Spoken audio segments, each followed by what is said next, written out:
Assalamualaikum warahmatullahi wabarakatuh.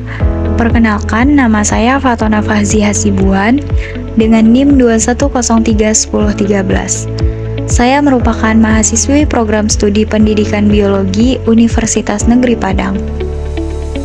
Video ini merupakan tugas proyek mata kuliah parasitologi dengan dosen pengampu Ibu Ria Anggriani MPD. Pada video kali ini, saya akan menjelaskan tentang spesies parasit, yaitu Balantidium coli. Pertama, kita akan membahas klasifikasi dari Balantidium coli.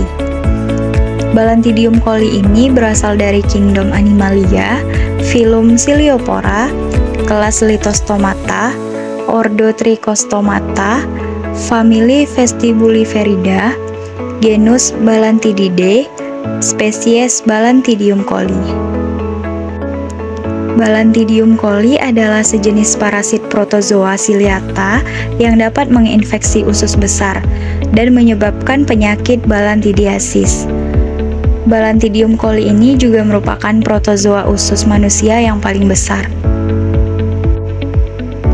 Selanjutnya masuk kepada morfologi Balantidium coli, di mana morfologi Balantidium coli ini terdiri dari dua tahap, yaitu tahap tropozoid dan tahap kista. Bisa teman-teman lihat pada gambar. Pada gambar A itu merupakan tahap tropozoid, sedangkan yang gambar B itu tahap kista.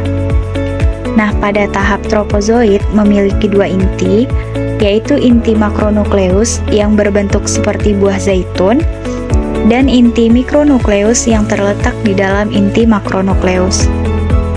Pada ujung anteriornya terdapat celah yang disebut dengan peristom yang menuju ke mulut atau sitostom, serta sebuah saluran yang berbentuk seperti funnel atau sitoparins.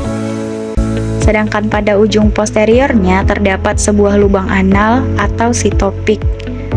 Nah, selain itu, pada tahap tropozoid ini memiliki silia yang lebih besar di sekitar mulut, serta beberapa vakuola kontraktif dan beberapa vakuola makanan.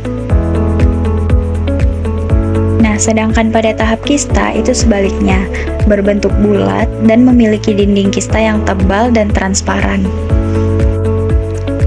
Di dalam kista tersebut hanya inti makronukleus, terkadang silia dan vakuola kontraktif saja yang terlihat. Tetapi kedua intinya masih ada karena proses pembelahan ini tidak terjadi ketika organisme berada dalam tahap kista. Selanjutnya ada hospes yang meliputi hospes definitif dan hospes perantara. Pada hospes definitif itu ada babi, di mana hewan tersebut merupakan tempat parasit hidup berkembang dan melakukan reproduksi seksual. Sedangkan di hospes perantara, itu meliputi manusia dan beberapa hewan lainnya seperti kambing dan sapi. Hospes perantara ini hanya dihinggapi stadium larva. Nah, hospes perantara ini dapat terinfeksi Balantidium coli melalui konsumsi makanan atau air yang terkontaminasi oleh kista Balantidium coli. Selanjutnya, saya akan menjelaskan tentang siklus hidup Balantidium coli. Bisa teman-teman perhatikan gambar yang sudah disajikan. Yang pertama, umumnya kista tertelan melalui kontaminasi pada makanan dan air. Kedua, setelah tertelan terjadi ekskistasi pada usus halus dan tropozoid berkoloni di usus besar. Ketiga, tropozoid dalam lumen usus besar binatang dan manusia memperbanyak diri dengan cara pembelahan binar fission. Yang keempat, tropozoid menjadi kista infektif. Yang kelima, beberapa tropozoid menginvasi ke dinding usus besar dan berkembang. Beberapa kembali ke lumen dan memisahkan diri. Terakhir, kista matang keluar bersama tinja. Selanjutnya, masuk pada patologi, di mana Balantidium coli dapat menyebabkan inflamasi pada dinding usus besar, lalu infeksi parah yang dapat menyebabkan ulserasi atau luka pada dinding usus besar, serta dapat memicu respon peradangan yang merusak jaringan sekitar termasuk mukosa usus. Nah, parasit ini juga dapat mengganggu fungsi pencernaan normal. Lalu, infeksi Balantidium coli ini juga dapat memicu respon imun tubuh. Untuk gejala klinis yang dapat ditimbulkan jika terinfeksi Balantidium coli ini itu berupa diare, nyeri perut, mual, muntah, demam, serta dehidrasi. Selanjutnya, habitat Balantidium coli. Habitat alami Balantidium coli ini adalah usus besar, khususnya di kolon dan rektum.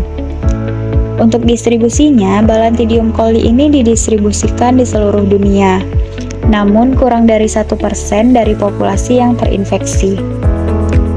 Penyebaran Balantidium coli mencakup negara di Asia, Afrika, Eropa, Amerika Tengah, dan Amerika Serikat.